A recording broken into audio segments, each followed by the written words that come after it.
संत अच्युतानंद दास जी की कलियुग शेष मालिका पुस्तक की भविष्यवाणी आइए सुनते हैं। डाकी कही अच्युति डाकेणी गोड़ लगाई बेखिति सुजने हैं डर घटे घटे पसीबटी।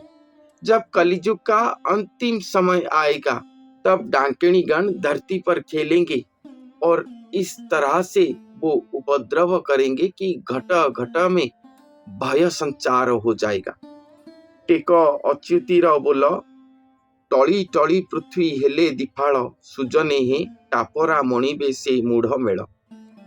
अच्युति ये बात कह रहे हैं कि अगर पृथ्वी टलमटल होके दो फाल हो जाए, अगर पृथ्वी टलमटल होके दो फाल हो जाए, एक एक टुकड़ा निकल जाए, समुद्र के गर्भ में लीन चला जाए, तभी भी ये जो मूढ़ जन है वो सब इस बात को ग्रहण नहीं करेंगे, उपहास करेंगे।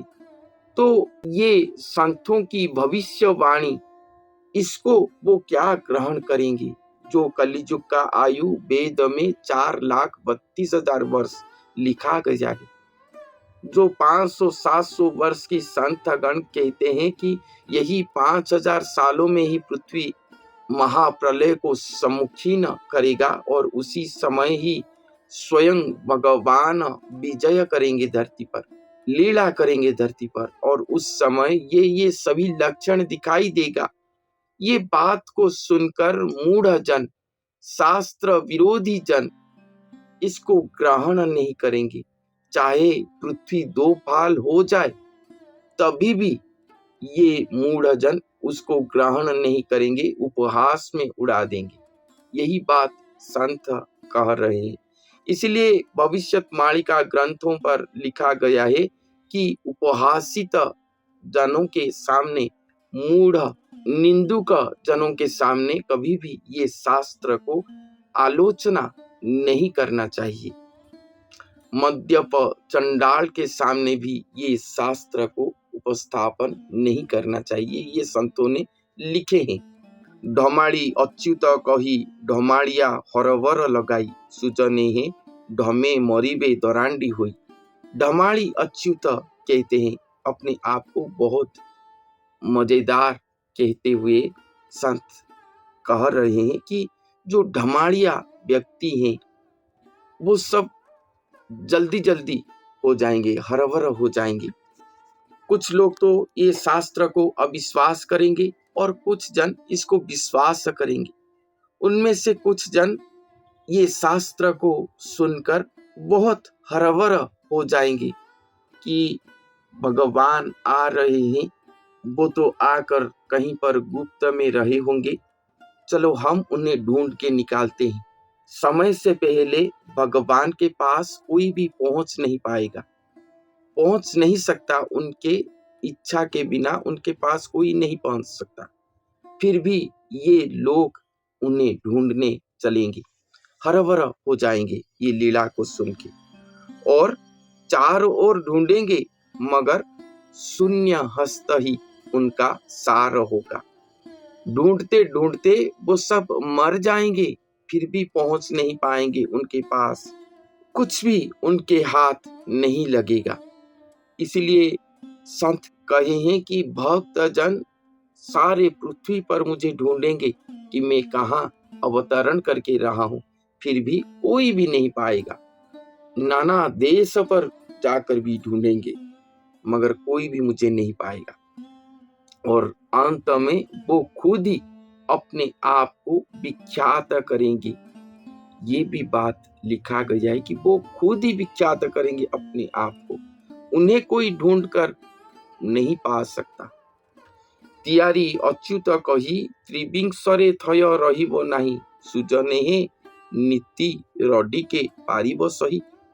अच्युत कह रहे हैं कि त्रिविंश पर कुछ भी थय नहीं रहेगा, और उसी दिन से प्रतिदिन कुछ आवाज सुनाई देता होगा। त्रिविंश अर्थात 23, और अगर हम देखेंगे तो 2023 के बाद इस विश्व पर कहीं ना कहीं युद्ध चल रहा है।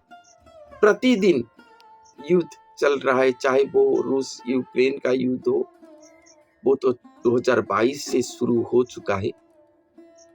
तो ऐसा चलेगा, शायद मैं सोचता हूँ कि वही बात को यहाँ पर कहा गया है, कुछ भी थया नहीं रहेगा।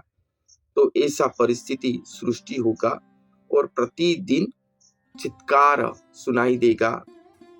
हो रहा है शायद वही चीज को यहाँ पर कहा गया है, उसका अर्थ संत ही जाने। अच्युति जोड़ई गीते एकाक्षर जप जेते मो भक्ते सुजने ही अवश्य लीला देखिबे से नेत्रे। अच्युति ये बात कहते हैं कि जो भक्त जन एकाक्षर जप करते होंगे वो सब अवश्य ही अपने नेत्र पर लीला को देखेंगे। घोर कली महाघोर तम आच्छा दिव घट गुप्ते रखिथिबु बाबू केही न जानिब। जब पृथ्वी पर कली युग महाघोर तम अंधकार की ओर जाएगा, आच्छादित कर लेगा पूरे पृथ्वी को, उस समय स्वयं भगवान अपने घट को गुप्त करके या गोप्य होकर पृथ्वी पर जन्म लेकर या देहधारी होकर विजय करे होंगे। इसके बारे में कोई भी कुछ भी नहीं जानता होगा। घरणिया पणरे बाबू हरुथिबु दिन घोषे दिन अच्युत जे एकथा प्रमाण। और महागुप्त में आकर घरणियापण में अपने दिन बिताते होंगे, छुप कर रहे होंगे, घरणियापण में अपना दिन बिताते होंगे। घरणियापण अर्थात एक संसार के अंदर कोई रहकर अपने संसार की सभी बातें समझकर संसारी जनों के सभी वांटिंग्स सभी को पूर्ण करके वो रहे होंगे, अपना दिन गुजारते होंगे। तो वही घरणियापण है और वही पण में रहकर अपना दिन गुजारते होंगे। और एक दिन ये चीज प्रमाणित होगा, ये बात प्रमाणित होगा एक दिन। घुसे ये घोषणा करते हैं, बारंबार घोषणा करते हैं संत अच्युतानंद कि भगवान आकर महागुप्त में रहे होंगे, घट गुप्त करके छुप के गोप्य होके रहे होंगे और घरणियापण में रहे होंगे। एक दिन ये बात प्रमाणित होगा। चहटिब लीला तू चारि रे मिसा एक चढ़ा तिनी सुन तही जही हेला ठीक। चली जाऊ घोर कली बड़ी देवे मिली चेतायन गीते कहे अच्युत जे भाड़ी। और कहते हैं कि चहटिब लीला, ये लीला उसी दिन विख्यात होगा। कौन सा दिन? ना तुम 4 पर 1 मिसाओ और उस पर 3 सून चढ़ाओ, तो जितना हुआ उसी पर ही लीला होगा। जो मालिकाकार हैं वो सब इसको गणना करके कहते हैं कि 4 पर 1 मिलन होगा अर्थात 5, और उस पर 3 सून चढ़ाएंगे अर्थात 5000 वर्ष। और 5000 वर्ष जब होगा तभी ये लीला प्रकाश होगा धरती पर और ये घोर कलियुग खत्म होगा, ऐसा कहते हैं।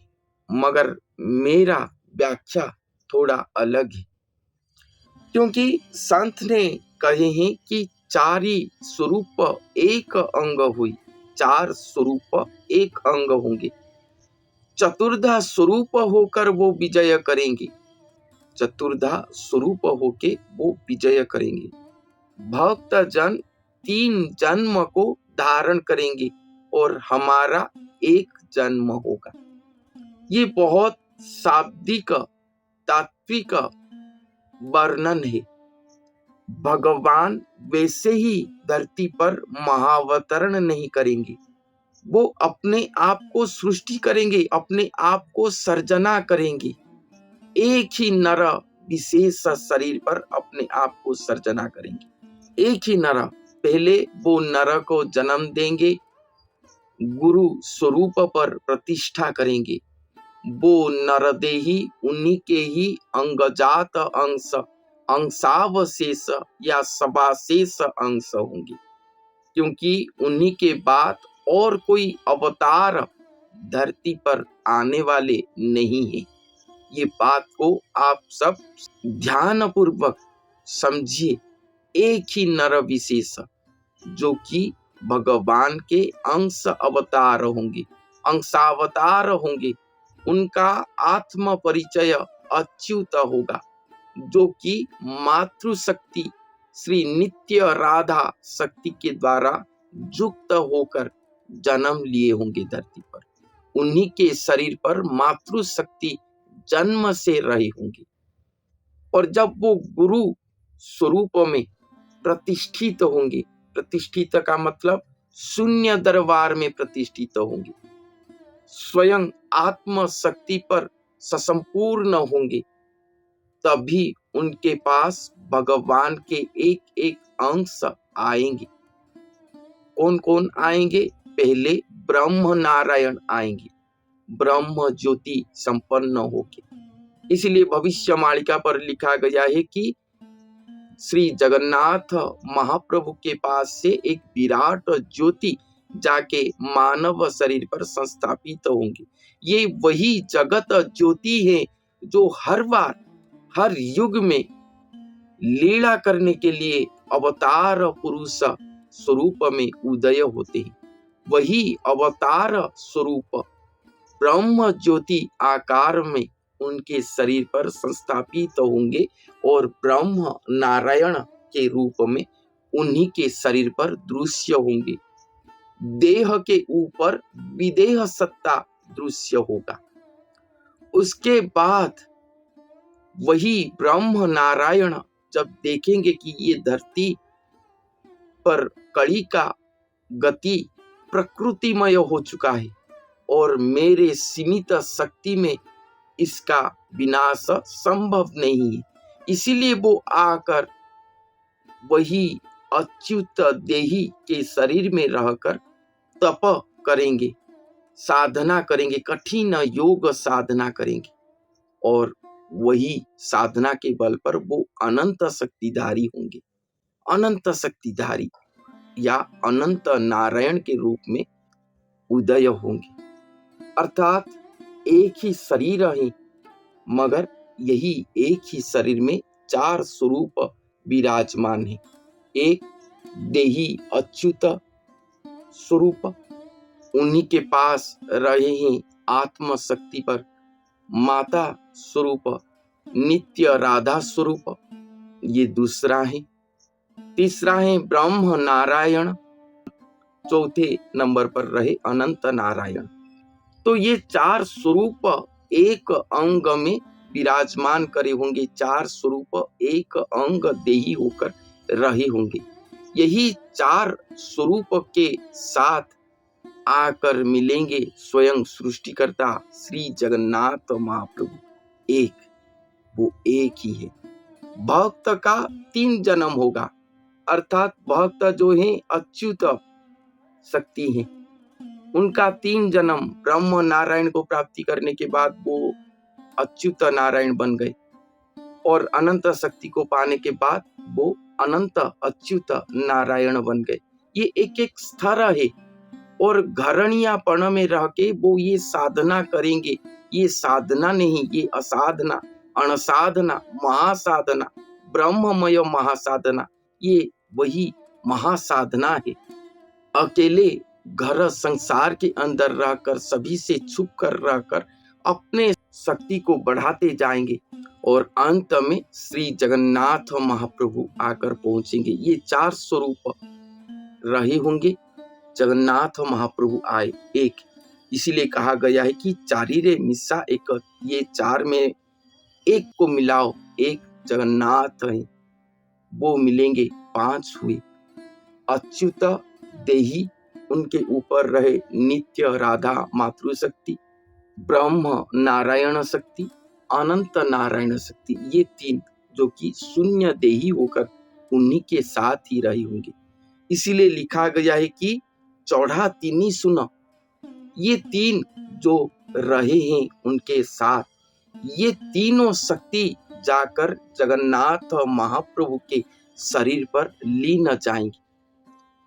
एक के बाद एक भेद होगा, स्थूल और शून्य का मिश्रण होगा। ये स्थूल देही शून्य देही होकर जितने भी शून्य शक्तियों को धारण किए थे अपने आत्म शक्ति पर, वो सभी एक के बाद एक महाशून्य देही श्री जगन्नाथ महाप्रभु के शरीर पर लीन जाएंगे। यही बात कहा गया है, प्रमुख शक्ति तीनों की बात कहा गया है, ब्रह्म नारायण, अनंत नारायण और आदि माता मातृशक्ति, नित्य राधा शक्ति। ये तीनों जाकर एक के बाद एक उन्हीं के शरीर पर लीन जाएंगे।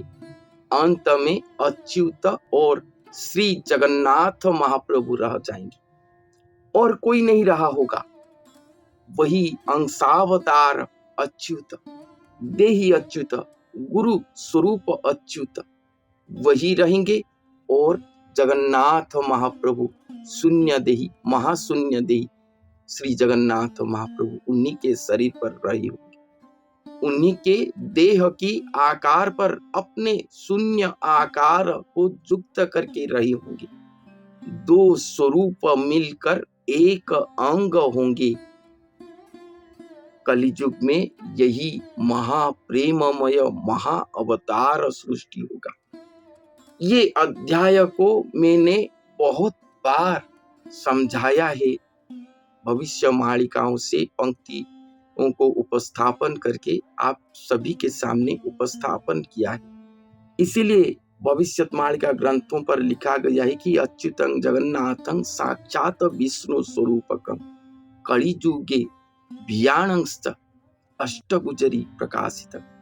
अच्युत और जगन्नाथ मिलकर एक देही होकर साक्षात विष्णु देही स्वरूप होकर धरती पर विहार करेंगे।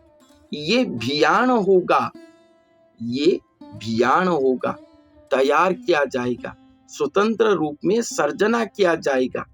कौन करेंगे? श्री जगन्नाथ महाप्रभु ये भियाण करेंगे और स्वयं श्री अच्युत देवता गुरु रूप में आकर इसको तैयार करेंगे अपने शरीर पर।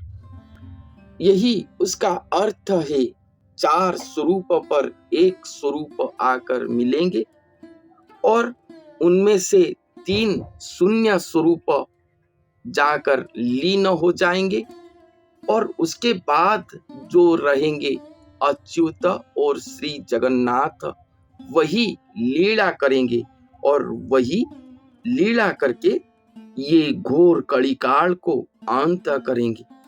जब तक ये एकाकार एक स्वरूप नहीं हो जाते तब तक ये घोर कलिकाल का अंत नहीं होगा। जब वो एक हो जाएंगे तभी ही ये कलिकाल का अंत होगा, श्री सत्य युग सुप्रतिष्ठित होगा धरती पर।